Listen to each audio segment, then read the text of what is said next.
Hello అండి అందరికీ. ఈరోజు మనతో పద్మ గారు ఉన్నారు. తను ఒక క్యాన్సర్ వారియర్. తనకు బ్రెస్ట్ క్యాన్సర్ వచ్చింది. తను ఆ క్యాన్సర్ని సక్సెస్ఫుల్గా జయించారు. తను ఈరోజు క్యాన్సర్ సర్వైవర్గా మన ముందు ఉన్నారు.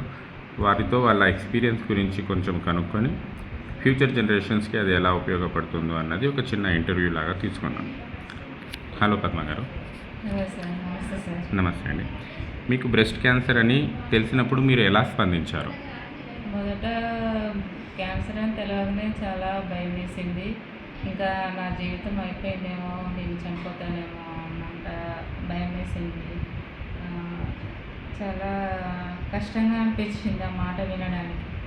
ఓకే. ఈ బ్రెస్ట్ క్యాన్సర్ ఉంది అని మీకు డాక్టర్లు ఎలా గుర్తించారు? మొదట నేను ఒకసారి నేనే చేతితో చూసుకొని ఏదో గడ్డలాగా తాకుతుందని హాస్పిటల్కి వెళ్ళాను. వెళ్తే ఇంకా వాళ్ళు ఎఫ్ఎన్సీ చేస్తే అందులో ఏం రిపోర్ట్ ఏం రాలేదు.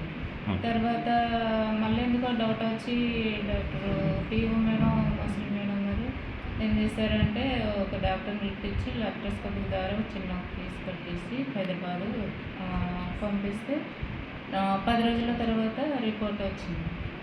వచ్చిన తర్వాత ఇంకా అప్పుడు ట్రీట్మెంట్ స్టార్ట్ చేశారు. మేమేమి ట్రీట్మెంట్ స్టార్ట్ చేశారు మీరు? రిపోర్టు నైట్ వరకు వస్తే తెల్లవారే ఇంకా లేట్ చేయకుండా ఆపరేషన్ పెట్టేసుకొని బ్రెస్ట్ రిపోర్ట్ చేశారు. దాని తర్వాత కీమోథెరపీ కూడా స్టార్ట్ చేశారు. కీమోథెరపీ కూడా స్టార్ట్. ఓకే. ఇది చాలా ఇంపార్టెంట్ విషయం అండి. మీకు ఒకవేళ పాజిటివ్ అని తెలిసింది, క్యాన్సర్ ఉంది అని తెలిసిన తర్వాత మళ్ళీ దానికి టైం వేస్ట్ చేసుకుంటూ ఉండకూడదు. ఇమీడియట్గా ట్రీట్మెంట్ స్టార్ట్ చేస్తే దానికి రిజల్ట్స్ బాగా వచ్చే ఛాన్సెస్ ఉన్నాయి. ఈ కీమోథెరపీ వల్ల మీకు ఏమైనా సైడ్ ఎఫెక్ట్స్ అనిపించాయా? అవునండి, చాలా సైడ్ ఎఫెక్ట్స్ వచ్చాయి. కీమోథెరపీ జరిగినప్పుడు నాకు వాంతులు అవడము, తల తిరగడం, తర్వాత ఏమైందంటే ఇంకా చాలా నేను తినలేకపోయినా. ఇంకా తినలేమో అన్నంత భయం కూడా వేసింది, నడవలేకపోయినా. ఇంకా అప్పుడు నా భర్త నాకు సపోర్ట్గా నిలిచి నాకు ఒక జావ లాంటిది చేసి తాగించి చాలా ధైర్యం ఇచ్చింది. ఓకే. కీమోథెరపీ సమయంలో జుట్టు పోవడం, అలసటగా అవ్వడము, నడవలేకపోవడాన్ని మీరు ఎలా ఎదుర్కొన్నారు? అదే అండి, ఇంకా ఏమైందంటే ఇంకా నేను నడవలేమో, నేను ఇంకా నాకు ఈ జుట్టు ఊడిపోయి ఇంకా ఎట్లా అని కాసేపు ఆలోచించిన. ఏంటి అసలు నేను ఎలా ఉన్నదని, ఎలా అయిపోయినా అని ఆలోచించాను. ఇంకా అప్పుడు నా భర్త సపోర్ట్తో నాకు అన్ని రకాల జ్యూసులు పోసి జావలు తాగించి తను నాకు కొంచెం నడిచేదంత ఓపికలా తీసుకొచ్చాడు. ఓకే. ఈ సమయంలో మానసిక స్థితి ఎలా ఉండేది? భయం, డిప్రెషన్ లాంటిది వచ్చిందా? అంటే కొంచెం ఇబ్బందిగానే అనిపించిందండి. అప్పుడు నేను టెలికాన్ఫరెన్స్ వాళ్ళకు టెలిమానస్ వాళ్ళకు కాల్ చేశారు. ఓకే. ఓకే. వాళ్ళు ధైర్యం కూడా చెప్పారండి. ఓకే. టెలిమానస్ వాళ్ళకి కాల్ చేసి వాళ్ళ దగ్గర నుంచి ధైర్యం వచ్చింది. వాళ్ళు కూడా చాలా సపోర్ట్ చేశారు. ఓకే అండి. కుటుంబ సభ్యుల నుంచి లేదంటే సమాజం నుంచి, ఎన్జిఓస్ నుంచి ఎలాంటి హెల్ప్ దొరికింది మీకు? నాకు కుటుంబ సభ్యులు ఇంట్లో చాలా చూసుకునేవాళ్ళు. నాకు టైం టు టైం తినబెట్టేవాళ్ళు. లేకపోతే ఇంకా ఎన్జిఓస్ వాళ్ళు ఆశాలు అయినప్పుడు చాలా జాగ్రత్తగా ఎప్పటికప్పుడు సమాచారాన్ని సేకరించేవాళ్ళు.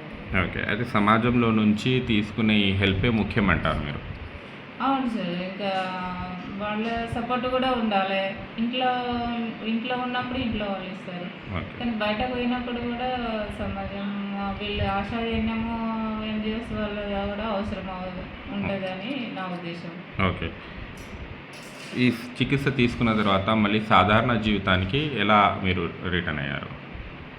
ఇంకా అందరి సపోర్ట్ ద్వారా నేను కూడా కొంచెము ధైర్యం తెచ్చుకొని పర్వాలేదులే, ఇంకా నేను క్యూర్ అవుతా అని అనిపించి, ఇంకా ఎవరు ఏమన్నా కూడా సమాజంలో చాలా రకాలుగా అంటారు, కానీ అవి ఏం పట్టించుకోకుండా వీళ్ళందరి సహకారాలతో కొంచెం నేను బాగలేను. ఓకే. మీరు ఈ జర్నీని ఎదుర్కొన్నారు కదా, ఈ జర్నీలో ఇప్పుడిప్పుడే స్టార్ట్ చేస్తూ అంటే అన్ఫార్చునేట్లీ ఎవరికన్నా క్యాన్సర్ వచ్చిన మహిళలు ఉన్నట్టుంటే వాళ్ళకు ఎటువంటి మెసేజ్ ఇవ్వాలి అని అనుకుంటున్నారు మీరు?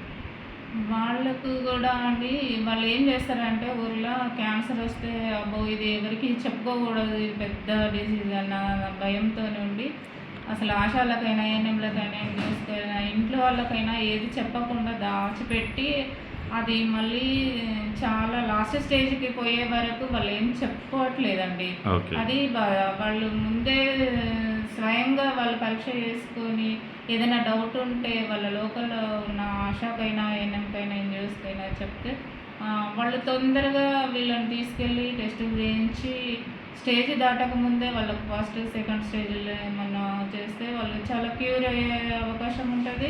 ఇంక ఇందులో దాచుకోవాల్సిన అవసరం ఏం లేదండి. ఇప్పుడు అంతా కామన్ అయిపోయింది.